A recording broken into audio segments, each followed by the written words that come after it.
It's this big explosion back here, this picture that you see.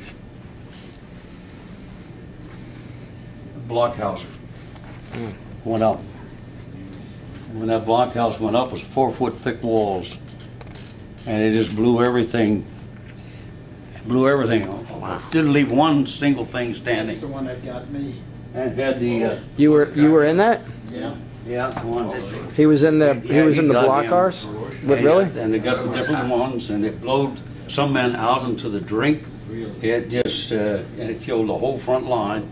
And my buddy was a platoon leader, who was he was kneeling beside a great big palm tree, which is about that high, was clipped off at that height, and he was kneeling down beside it, and it forced the concussion, just took him back over his haunches, and he had blood coming out of his ears and eyes, nose, mouth, and nothing else, you know.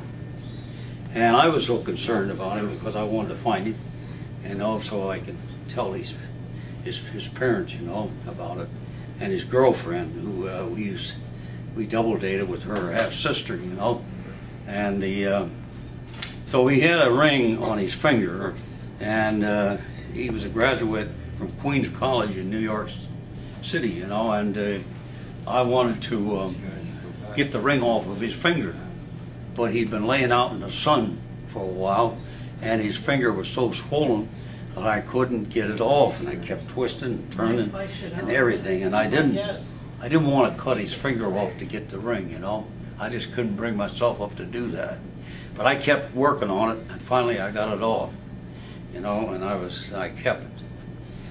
And I took it back with me, and when I got to Maui, to our advanced base, up until then we didn't have an advanced base, you know, because we came straight in from the continental United States right into combat. We were the first unit to do that, you know. So when we went back to Maui, our advanced base, I went and packed it all up and I mailed it to his girlfriend. And it just so happens that she was Catholic and he was Jewish. And both their parents were as adamant about each of them being, couldn't they found one of their own religion, you know. But they loved each other very deeply, you know, and they stated anyway, you know. And I sent it to her, and it was about, I'd say 2 weeks later, it was sent back to me. And I said to him, what happened? So I opened it up and I read the letter. It was from the girl, her half-sister, you know, that I dated, you know. And she told me, says, John, here's his Saul's ring back again. He was, she said, Jane was his girlfriend. He said, Jane got a bad kidney infection and lost all will to live when she found out he was killed. And she just died, and she won't need the ring. So she sent it back to me. Wow. So I went and took the ring then and sent it to his mother. And I never heard anything since. I don't know whether the family got it. They didn't want the mother to know anything about it, or whether they got it and they just found that it considered it a closed thing, because they were great. They were great people. They're very, very nice people. Wow. And every time she'd send him a box of cookies or a pair of stockings, he'd send me the same thing, you know. And I was at their house many times. We went on Liberty there in New York, you know, and all that. He's just my very best friend, that was all, you know. His name was, what was his name? His name was Lieutenant Saul Stein, you know. Even though he was Jewish, I came from West Virginia. We didn't make any lines about that back there, you know. Yeah.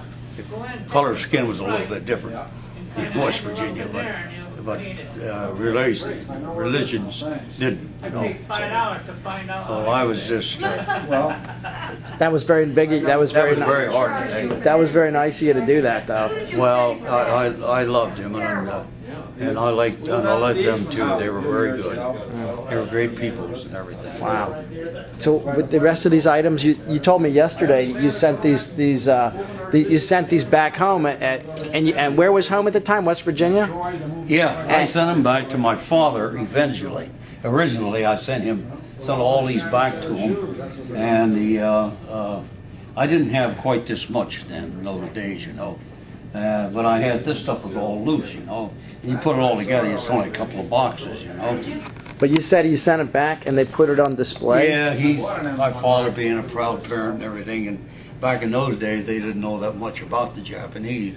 So he put all this stuff up in a J.C. Penney window there in the town, you know, of Parkersburg, West Virginia, you know, where my father lived, you know. And they were just thrilled with seeing it and everything, you know. It went over big. What year was that? When was that? That was back, oh gosh, even when I was in the service, that had to be around 1940, 44. Well, I guess you'd gotten these off the islands? Yes, and I was on the island. Three of our landings were in 44. You know, the Roy and the Moore and the Marshalls was it was actually January 31st and February 1st of 1944. And that only took 24 hours. And then we was in the second landing with Saipan, and that was in the Marianas Island, and that we landed there on June the 15th. And they made a landing in on D-Day in Europe on June 6th. So we were a little bit overshadowed by that, you know, and kind of took us back seat to it, but it was still one of the most important battles. It was like a turning point, you know, and that was the outer defense of the Japanese homeland. And they fought with that island tooth and nail. That was a real tough fight. It was a pretty big island. Roy and Moore was small, you know, and the islands, as islands are concerned. But as a whole, it was huge because it was the largest landlocked lagoon in the world. Now you called that D-Day too, or was that? Well, D-Day is the day that you actually hit. You know, when you hit the landing. When you say it's D-Day, that is D-Day. You know, that you do it. So we hit there and on D-Day in Saipan on June 15th. And then these items were, so then that was Saipan, and then after that was Tinian? Tinian was like 2.5 miles south of Saipan. It was still in the Marianas. And that was the third island. And then Iwo. Then Iwo was the following year. It was in February 1945.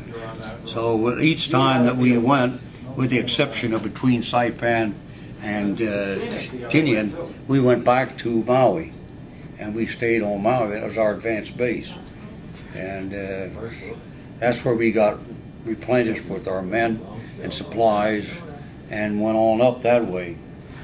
But these items, you'd already sent these all back at that point. Yeah. Well, I've been sending them home after I got back. You know, I sent some of the stuff that I got. I sent it home to them. You know, and to my father, and he just kept it after that, you know. And I had it all these years and everything, so that's the way I did. I just showed it occasionally to some people, you know, that wanted to see it. And then, did you take anything? Did I take anything? Yeah, were you sending stuff back, or? Yeah. Oh, I had a Samari sword that I brought home, that I picked up on Saipan after I got hit. Were you on Iwo too, or? Yeah. Did you both see the flag go up, or? Oh yeah, I saw the flag go up. I heard the crowd, everybody yell all over the island. You know. I did. I tell you, you mean on Iwo? Right. Yeah. On Iwo, we were going the opposite direction. The plan of attack there was the 5th Division went down, the 28th swung to the left, bounced Hibachi and put the flag, took the rest of the 5th Division, went across the island and went up the other side. We went here, pivoted in the quarry, and we swung around like this, so we had our back to Suribachi, and we were attacking the other part of the island. But one of my men just happened to look back, and he saw the flag, and he called my attention to it, and I turned around with my glasses and saw it go up right at the last moment, you know. And then the Japs got, whoa, they got so bad, they threw everything in the kitchen sink at us. Everything that they had, boy, and they were mad. Let me tell you. And God. it didn't do them any good. And you saw the flag get raised? What? You actually saw the flag get raised, or were you on the I beach? saw- Or Yeah, I was on the, like he said, I was with the 14th. I was the liaison up there with the 14th. And, happened to be looking back that way. So the thing going up, I mean, it was really something. everybody and the whole place just Yeah, really. cheered, That wow. was everybody, all the guys yelling every which way. Oh yeah, everything Yeah. was. But